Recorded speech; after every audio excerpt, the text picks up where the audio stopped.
La lueur des lumières de la ville se reflétait sur ma voiture de luxe alors que je me dirigeais vers la réunion qui allait tout changer.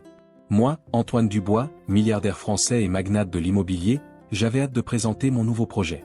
La salle était pleine de cadres nerveux, chacun avec ses propres intérêts, mais tout le monde savait que j'étais aux commandes.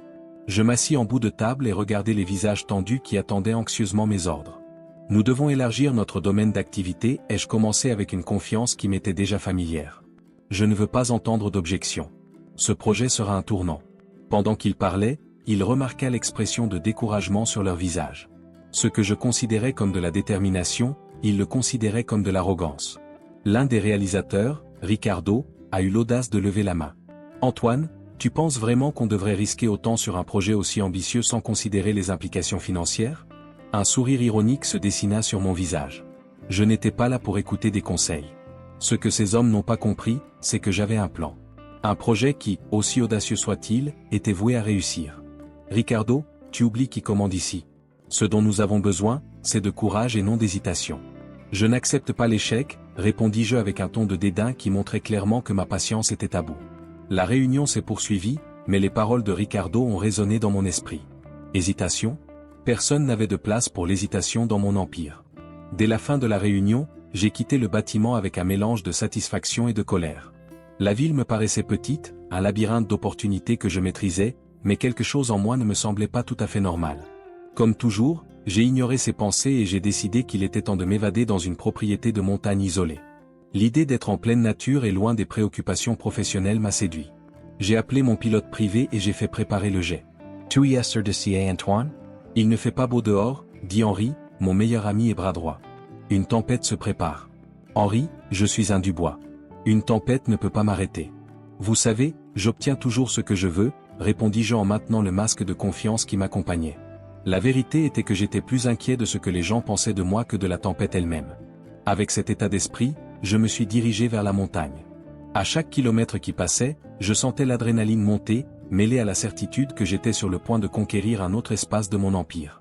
La voiture a glissé doucement sur la route, mais lorsque la pluie a commencé à tomber, un frisson m'a parcouru le dos. Les gouttes de pluie sont devenues un rideau et la visibilité a rapidement diminué. J'ai fait face à la route, déterminé à ne rien laisser m'arrêter. Mais à mesure que la tempête s'intensifiait, le contrôle a commencé à m'échapper. La voiture a dérapé, en quelques secondes, tout est devenu flou. Le bruit métallique de l'impact était assourdissant, et quand j'ai finalement réussi à ouvrir les yeux, j'ai réalisé que j'avais perdu le contrôle. La voiture était coincée dans un ravin, loin de tout signe de civilisation, entourée par le chaos de la nature. « Super, Antoine, qu'as-tu fait ?» me suis-je murmuré, ressentant la première vague de panique. Il n'y avait aucun signal de téléphone portable et la route était déserte. La tempête a fait rage autour de moi et la réalité de ma situation a commencé à s'installer. Moi, l'homme qui avait toujours tout sous contrôle, j'étais maintenant complètement seul et vulnérable. Ne sachant pas quoi faire, j'ai pris une profonde inspiration et j'ai essayé de réfléchir. La fierté qui m'avait toujours accompagné commençait à s'estomper et un sentiment étrange m'envahit. Que ferais-je maintenant ? La dernière chose que je voulais, c'était être perçu comme faible. Il était temps d'agir. Je me suis relevé, avec difficulté, et j'ai commencé à marcher vers un sentier qui semblait prometteur, cherchant un abri contre la tempête. La pluie tombait à torrents et le vent mordant semblait se moquer de ma situation. Ce n'est qu'un petit revers, me répétais-je sans cesse, en essayant de rester calme. Mais au fond, je savais que j'avais des ennuis. La tempête faisait rage dehors et le sentiment d'impuissance me consumait à chaque pas que je faisais à travers la forêt. Le vent fort semblait se moquer de moi alors que j'essayais de trouver un abri. L'eau coulait sur mon visage, se mêlant à la poussière de mon arrogance. Antoine Dubois, le milliardaire, perdu dans la forêt comme un bébé, ai-je pensé en riant amèrement de ma propre situation. La voiture, désormais une carcasse inutile, n'était rien d'autre qu'un symbole de mon incapacité à prévoir ce qui comptait vraiment dans la vie. Après des heures de marche sous une pluie battante, j'ai repéré au loin une cabane abandonnée. Mon cœur s'est gonflé d'espoir. Avec le dernier vestige d'énergie, j'ai couru vers le refuge. En entrant, une forte odeur de moisissure et de bois pourri a envahi mon odorat. Cependant, avant de pouvoir m'installer, j'ai réalisé que je n'étais pas seul.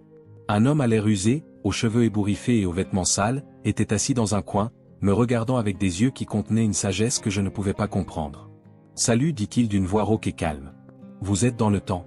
La tempête fait rage dehors. »« Qui est-ce tout ?» répondis-je, essayant de cacher mon mépris pour la situation. « Que faites-vous ici ?»« Je m'appelle Gaston, » répondit-il calmement, « comme s'il s'était déjà habitué à mon ton arrogant. Et tu sembles avoir des ennuis? Que s'est-il passé? Ma voiture est tombée en panne. Ce ne sont pas vos affaires, rétorquai-je, ne voulant pas montrer de vulnérabilité. La vérité était que j'étais perdu et qu'un mendiant n'était pas exactement la compagnie dont j'avais envie dans un moment comme celui-ci. Si tu es là, alors ce sont mes affaires, dit Gaston en se levant lentement. La tempête n'est tendre avec personne. Viens t'asseoir. Tu es trempé. À contre-cœur, je me suis approché de lui et je me suis assis sur le sol froid de la cabine. L'idée d'accepter l'aide d'une personne dans son état était insupportable, mais la réalité de la tempête m'a obligé à reconsidérer ma décision. Que savez-vous des refuges? Ai-je demandé, essayant de garder la conversation superficielle. Plus que tu ne le penses, répondit-il, un petit sourire aux lèvres. La vie dans la rue vous apprend à trouver un abri même dans les endroits les plus improbables. La différence est que je ne cherche pas seulement un abri physique. J'ai appris à trouver la paix au milieu du chaos. Est-ce que tu vis ici? Ai-je demandé, essayant de détourner la conversation vers quelque chose de moins personnel. Oui, mais pas seulement ici. La ville est ma maison, et je connais chaque recoin, chaque ombre, répondit-il, la voix désormais plus ferme. Et vous? Qu'est-ce qui fait qu'un homme comme vous se perd dans une tempête? Je suis un homme d'affaires. Je voyage pour le travail, a-t-il déclaré, essayant de paraître désintéressé. Un homme d'affaires, hein? Gaston secoua la tête, comme s'il évaluait ma réponse. Et tu penses que ça apporte le bonheur? La question m'a pris par surprise. J'étais tellement habitué à penser que l'argent et le succès étaient tout ce qui comptait. Bien sûr que oui. L'argent t'achète ce que je veux. Mais qu'est-ce que tu veux vraiment? Insista Gaston, ses yeux profonds me pénétrant d'une manière que je ne pouvais ignorer. L'argent ne peut pas acheter l'amour, l'amitié ou la tranquillité d'esprit. C'est facile à dire quand on n'a rien, répondis-je, un peu plus en colère que prévu. Tu ne sais rien de ce que j'ai vécu. Peut-être pas, a-t-il admis, mais je sais ce que c'est que de se sentir seul, même entouré de gens. Argent ou pas, la solitude est une prison. L'orage faisait rage dehors, mais ce sont les paroles de Gaston qui résonnaient le plus fort dans mon esprit. J'étais là, un milliardaire à la merci de la nature, et un homme sans possession avait plus de clarté sur la vie que moi. Ce que je pensais n'être qu'une rencontre fortuite a commencé à se transformer en quelque chose de plus profond. À chaque mot, je ressentais un poids soulevant, même si la fierté m'empêchait toujours de l'admettre. As-tu quelque chose qui me fait croire que ta vie est meilleure que la mienne? J'ai défié, même si je savais que je ne faisais que me défendre. Il ne s'agit pas d'être meilleur ou pire, répondit Gaston, sa voix calme comme la pluie qui commençait à s'atténuer. Il s'agit de vivre pleinement, quelle que soit la situation. La vraie richesse, c'est de savoir trouver de la joie dans les petites choses. Pendant qu'il parlait, j'ai réalisé que j'avais cessé d'entendre la tempête. Au lieu de cela, j'écoutais une vérité que j'avais toujours ignorée. L'arrogance qui m'avait accompagné pendant tant d'années commençait à fondre et je ne savais pas quoi en faire. La tempête faisait rage dehors comme un animal enragé, et la cabane, bien que vieille et usée, semblait être la seule chose qui me séparait de la fureur de la nature. Gaston s'installa dans un coin, les yeux brillants d'une sagesse que je ne comprenais pas. Il a commencé à raconter des histoires sur sa vie dans la rue et moi, sceptique au début, je me suis vite retrouvé captivé par son récit. Tu sais, Antoine, commença-t-il, sa voix grave résonnant comme un écho dans les boiseries de la cabane, les rues ont leur leçon. Chaque jour est un combat, mais aussi une opportunité. Il s'appuya contre le mur et me regarda avec un regard perçant. Quand on n'a rien, on apprend à valoriser même le plus petit acte de gentillesse. Après tout, qu'est-ce que l'argent s'il ne peut pas acheter un sourire sincère? J'ai croisé les bras, essayant d'ignorer ce qu'il disait, mais il y avait une partie de moi qui était intriguée. Vous ne comprenez pas. L'argent, c'est le pouvoir. C'est ce qui m'a amené là où je suis. Sans lui, je ne serais qu'un parmi la foule, répondis-je, essayant de garder l'arrogance dans ma voix. Gaston sourit, mais ce n'était pas un sourire moqueur. C'était un sourire de compassion. Et où est-ce que ça t'a mené, Antoine? Vous avez tout, mais qu'avez-vous réellement? Est-ce respecté? Êtes-vous aimé? Ou y a-t-il simplement des gens autour de vous qui veulent profiter de ce que vous avez? Ces mots tranchent comme un couteau. Je n'avais pas de réponse claire. En écoutant Gaston, j'ai réalisé que ma vie me semblait vide, malgré le luxe qui m'entourait. Que savez-vous du succès? Rétorquai-je en essayant de me défendre. Vous vivez dans la rue, sans un sou en poche. Et toi? Il vit entouré de richesses, mais il est seul. Le succès ne se résume pas à l'accumulation de biens, il s'agit de la façon dont vous vous connectez avec les autres, répondit-il d'un ton calme et ferme. Je n'ai peut-être pas d'argent, mais j'ai des amis dans la rue. Nous nous entraidons. Nous rions ensemble. Que as-tu à part ta fortune? La tempête semblait s'intensifier et je me sentais de plus en plus mal à l'aise.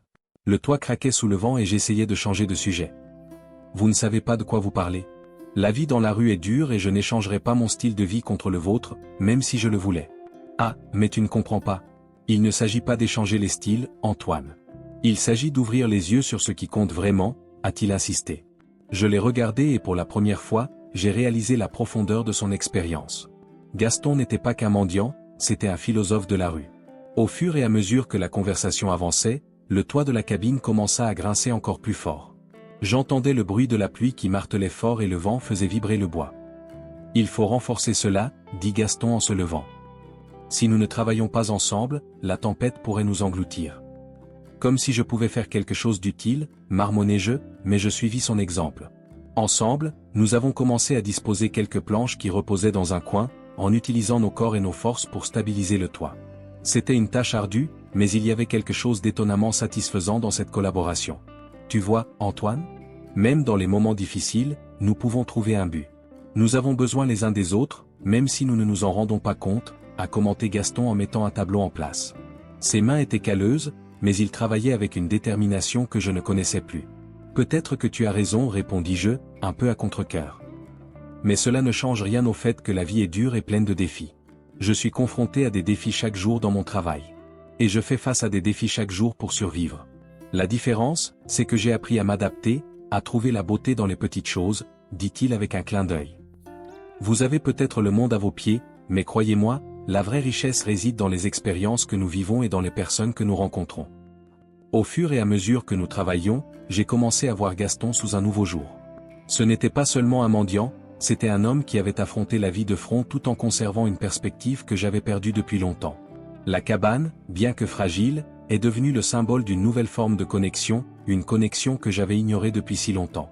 L'orage, qui autrefois rugissait comme un lion affamé, n'était plus qu'un murmure lointain, et moi, Antoine Dubois, éprouvais un étrange mélange de soulagement et d'inquiétude. La lumière du matin a commencé à pénétrer à travers la fenêtre brisée de la cabane, révélant un monde qui semblait plus calme, mais qui, d'une manière ou d'une autre, me laissait plus agité. J'ai regardé Gaston, qui était assis dans un coin, avec une expression sereine, comme s'il avait trouvé la paix au milieu du chaos. Vous savez, dit-il en brisant le silence, beaucoup de gens pensent que la vie est une course. Ils courent après l'argent, le statut, le pouvoir. Mais au final, qu'ont-ils réellement ? Il me regardait avec ses yeux qui semblaient porteurs de 1000 histoires. J'ai appris à trouver de la joie dans les petites choses, le soleil qui se lève, l'odeur de la terre mouillée, une conversation sincère. J'ai grincé des dents. Ce qu'il a dit m'a durement touché. J'ai toujours cru que le bonheur était le résultat de la réussite financière. Mais que se passe-t-il si j'ai besoin d'argent pour vivre ? Que fais-tu quand tu te sens pris au piège ? Ai-je demandé, essayant de justifier mon monde. Gaston sourit légèrement. La liberté ne vient pas de ce qu'on a, Antoine. Cela vient de ce que vous faites avec ce que vous avez. La vraie richesse n'est pas matérielle, mais la capacité d'apprécier ce qui compte vraiment. Quand on est entouré des gens qu'on aime, l'argent n'est plus qu'un détail. Ces paroles résonnaient en moi, comme une musique douce qui prenait soudain un sens. J'ai regardé par la fenêtre et j'ai vu l'arbre se balancer doucement dans le vent, et pour la première fois, j'ai réalisé la beauté de la simplicité. As-tu déjà rêvé de changer de vie, Gaston ? Ai-je demandé, plus curieux que sceptique. Bien sûr, répondit-il en regardant le sol, comme s'il revivait un rêve lointain. Mais la vie n'est pas toujours celle dont nous rêvons. Parfois, nous devons accepter ce que nous avons et trouver des moyens d'en être satisfaits. Chaque jour est une nouvelle opportunité, peu importe ce que vous avez. Et si je voulais aider ? Si je voulais changer quelque chose dans ta vie ? Ai-je demandé, ressentant un lien croissant avec cet homme que j'avais autrefois méprisé. L'aide ne vient pas de l'argent, Antoine, dit-il d'une voix ferme. Ce dont j'ai besoin, c'est de compréhension, de respect, de dignité. L'argent ne peut pas acheter ça. Si vous voulez vraiment aider, commencez à regarder les gens autour de vous. Écoutez-les. Comprenez-les. Je me suis retrouvé dans un tourbillon d'émotions. Ce que j'avais considéré comme un succès s'effondrait devant moi. Et si je ne sais pas comment faire ? L'insécurité se reflétait dans ma voix. Alors commencez petit, suggéra Gaston. Faites un pas à la fois. Apprenez à écouter. Demandez ce que ressentent les gens. Avez-vous déjà essayé cela ? Je ne l'avais pas. La vérité, c'est que dans ma vie, j'ai toujours été entouré de gens qui me félicitaient, qui voulaient juste quelque chose de moi. La véritable connexion m'a toujours semblé hors de ma portée.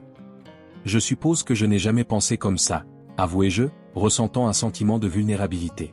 Et c'est ce qui vous amène ici, n'est-ce pas ? La recherche de quelque chose de vrai, répondit Gaston en me lançant un regard complice. Il n'est pas trop tard, Antoine. Vous pouvez changer. Vous pouvez commencer dès maintenant. L'orage était passé, mais les paroles de Gaston continuaient de résonner dans mon esprit. Je l'ai regardé, cet homme qui, à première vue, semblait insignifiant, mais qui, d'une manière ou d'une autre, m'enseignait des leçons que je n'avais jamais apprises dans les salles de réunion. Je veux faire quelque chose pour toi, dit-il avec hésitation. Je veux t'aider à sortir de cette vie, si tu le souhaites. Gaston secoua la tête. Ce n'est pas ce que je veux, Antoine. Ce que je veux, c'est que tu vois la vie différemment. Puissiez-vous comprendre qu'être riche ne signifie pas avoir beaucoup, mais vivre pleinement. Je me sentais perdu, mais en même temps, quelque chose en moi a commencé à s'éclairer.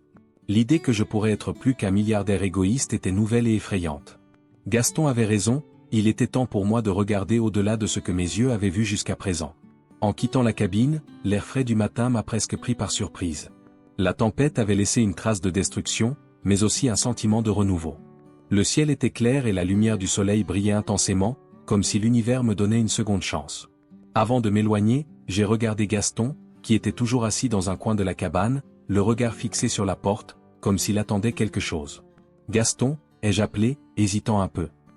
Je promets que je réfléchirai à ce que tu as dit. Ce n'est pas facile, mais je vais essayer. Il sourit, un sourire qui éclaira son visage fatigué. L'esprit est un champ fertile, Antoine. Plantez des graines de réflexion et de soin, et elles fleuriront. Mais n'oubliez pas que les plus belles fleurs naissent de l'adversité. Ces mots ont résonné en moi alors que je sortais. Le soleil était plus chaud que prévu et l'air froid de la montagne me rappelait à quel point j'étais perdu dans ma propre vie. Ma voiture, désormais endommagée, me semblait une extension de mon ego, un symbole de ma fierté ruinée.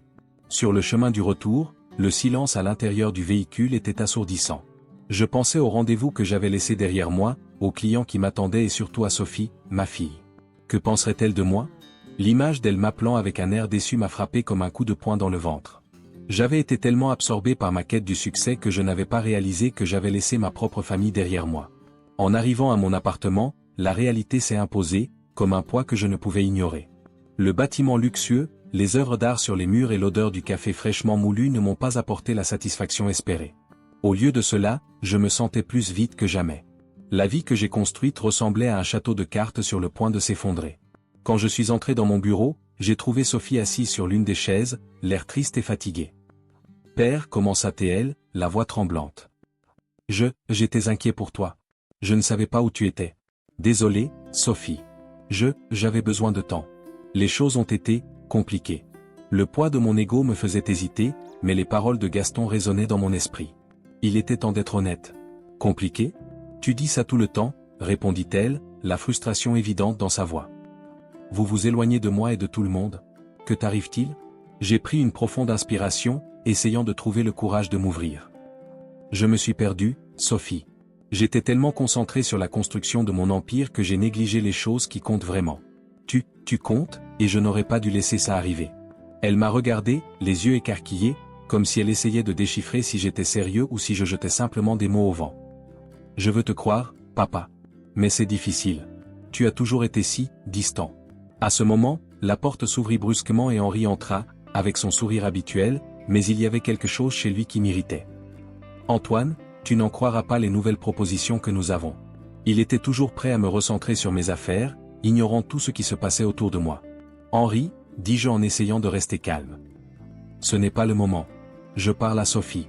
Henri fronça les sourcils, visiblement mal à l'aise. Les affaires ne peuvent pas attendre, mon ami. Nous devons garder le rythme. Nous ne pouvons pas nous permettre de rater des opportunités. Peut-être devrions-nous reconsidérer ce qui compte vraiment, répondis-je d'une voix ferme, guidé par le souvenir de Gaston. Je commence à réaliser qu'il y a plus dans la vie que l'argent et le pouvoir. Nous avons besoin de véritables liens, et cela inclut notre famille. Henri resta silencieux un moment, mais bientôt son expression dédaigneuse revint. Vous ne pouvez pas être sérieux? Ce que vous dites est une faiblesse. Personne au sommet n'a le temps de faire preuve de sentimentalité. Sophie m'a regardé et j'ai su que je devais prendre une décision. Le combat entre le vieil Antoine et le nouveau Antoine ne faisait que commencer, mais je savais que je devais donner la priorité à ma fille et à ses besoins. Henri, si tu ne comprends pas ça, tu ne devrais peut-être pas être là. Son irritation était palpable, mais je m'en fichais. Gaston m'avait appris que la vraie richesse réside dans les relations que l'on cultive, et j'étais déterminé à changer d'approche. Quels que soient les projets d'Henri, je n'allais plus lui permettre de dicter ma vie. Il était temps de recommencer et j'étais prêt pour cela. L'ambiance au bureau était lourde et tendue. Henri, mon meilleur ami et associé, se tenait devant moi, avec une expression que je n'avais jamais vue auparavant, un mélange de colère et de dédain. Il ressemblait à un lion acculé, prêt à attaquer. J'avais pris une décision qui allait changer le cours de ma vie et il n'était pas disposé à l'accepter. « Tu ne peux pas être sérieux, Antoine. » Il croisa les bras, les yeux brillants d'incrédulité. « Après tout ce que nous avons accompli, allez-vous jeter tout cela à cause d'un mendiant? Ce n'est pas seulement à cause de lui, Henri. J'ai réalisé que la vie n'est pas seulement une question d'argent et de pouvoir. » Ma voix était ferme, mais mon cœur battait la chamade. Le souvenir de Gaston, de sa sagesse et de son humilité résonnait dans mon esprit. Je veux changer. Je veux faire quelque chose qui compte vraiment. Changer? Allez-vous devenir philanthrope maintenant? Il rit, mais il n'y avait aucun humour dans son ton. C'est une faiblesse, Antoine. Vous vous laissez emporter par des émotions bon marché. Faiblesse? J'ai pris une profonde inspiration, essayant de rester calme. Ce que vous considérez comme une faiblesse, je le vois comme une force. J'en ai marre de cette vie vide, Henri. Il se pencha en avant, les yeux plissés. Tu ne réalises pas que j'essaie juste de te protéger? Sans moi, tu n'es rien. J'ai refusé de céder. C'est toi qui ne comprends pas. Vous me manipulez pour votre propre bénéfice. Je ne peux plus faire ça. Henri rit sarcastiquement et son expression devint plus menaçante. Tu penses vraiment que tu peux m'exposer? Je connais tes secrets, Antoine. Vous n'avez aucune idée de ce que je suis capable de faire. Un frisson me parcourut le dos, mais la détermination dans mon cœur était plus forte. Si vous avez quelque chose à dire, dites-le maintenant. Je dénoncerai vos trahisons au conseil d'administration. Tu n'as pas le courage. Il a crié, mais j'ai vu l'hésitation dans son regard. Oui, Henri. Et c'est la dernière fois que tu me manipules. D'un geste résolu, j'ai commencé à m'éloigner. Le poids de la décision pesait sur moi, mais à chaque pas que je faisais, je me sentais plus libre. Je devais me diriger vers la salle de réunion, où la vérité pourrait enfin être révélée. La salle était pleine de réalisateurs et je sentais leur regard curieux sur moi. Avant de pouvoir hésiter, j'ai commencé à parler. Messieurs, je dois partager quelque chose d'important. La pièce est devenue silencieuse et tout le monde s'est tourné vers moi. Pendant des années, j'ai été manipulé par quelqu'un en qui j'avais confiance. Henri n'est pas l'homme que tout le monde pense. Qu'est-ce que tu dis? A demandé l'un des réalisateurs, surpris. Il a un plan pour faire tomber l'entreprise et en prendre le contrôle. Je ne peux pas permettre que cela se produise. Henri entra dans la pièce, l'expression déformée par la colère. C'est un mensonge. Antoine essaie juste de détourner l'attention de ses propres échecs. Non, ce n'est pas le cas. J'ai crié, l'adrénaline coulant dans mes veines. Je ne suis plus celui qui suivait aveuglément vos ordres. Je suis prêt à apporter des changements. Les réalisateurs commencèrent à murmurer entre eux. Le climat changeait. De plus, j'amène ma fille Sophie pour reprendre l'entreprise. La déclaration a fait l'effet d'une bombe. Henri pâlit tandis que les réalisateurs écarquillèrent les yeux sous le choc. Tu ne peux pas être sérieux? Il se tourna vers moi, le visage déformé par la colère. C'est une erreur, Antoine. Ce n'est pas une erreur, Henri. C'est un nouveau départ. J'ai ressenti le poids des mots, mais aussi la légèreté d'une liberté nouvelle. La réunion s'est terminée par la décision de destituer Henri et de donner à Sophie l'opportunité de diriger l'entreprise. Elle était radieuse et je la voyais comme la nouvelle PDG, prête à donner un nouveau but à notre entreprise. La véritable transformation a commencé lorsque j'ai décidé de rendre visite à Gaston à nouveau. Avec Sophie à mes côtés, j'étais déterminé à faire une différence dans la vie de gens comme lui. Quand je l'ai trouvé, j'ai vu la joie sur son visage. « Antoine » s'exclama-t-il, les yeux brillants de surprise. « Tu es de retour. Je suis de retour, et cette fois, je veux aider. » Le sourire qui se forma sur ses lèvres était comme un rayon de soleil par une journée nuageuse. « Je prévois un projet pour aider ceux qui en ont besoin. Et je veux que tu en fasses partie. » Gaston a souri, et à ce moment-là, j'ai réalisé que la vraie richesse n'était pas dans ma banque, mais dans les relations humaines que j'avais ignorées pendant si longtemps. La vie m'a appris la plus grande leçon de toutes, la vraie générosité est ce qui transforme véritablement le monde.